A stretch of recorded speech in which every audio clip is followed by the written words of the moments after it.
চাচা দাঁড়াও দাঁড়াও দাঁড়াও চাচা দাঁড়াও ভাই রাখবেন কিছু সোনো পাউডার এই সমস্ত ক্রিম মিরিম লাগবে সাদা কালো চামড়া সাদা করার ক্রিম লাগবে কিছু লাগবে রাখবেন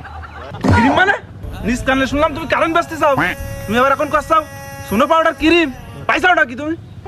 হ্যাঁ মানুষ বাঁচতেছ না গরমে তুমি দুপুরবেলায় আর কি মারতে আইসাও হ্যাঁ কারেন্ট দাও তুমি আমার 2 কেজি ব্যস্ত ব্যস্ত অত কথা বাবু বুঝি নে আমার কারেন্ট লাগবে কারেন্ট দাও দেখো দিনি বাবু আমি বেচতেছি মমতাজ ক্রিম সোনো পাউডার আমি কারেন্ট কানে পাবো তুমি ওকে দুপুরে আমার সাথে আর কি মারতে চাও আর কি আমি মারতেছ না তুমি মারতে চাও আমি নিজ কানে শুনলাম তুমি কারেন্ট বেচতে চাও সেই ধরে তুমি এত উত্তর দিতে হাসা কার বাবু আমি বেশি মমতাজ ক্রিম পাউডার সোনো এই সমস্ত এই যে দেখো আমি নিয়ে আসছি লাগলি নাও এই দেখো এই যে এই মমতাজ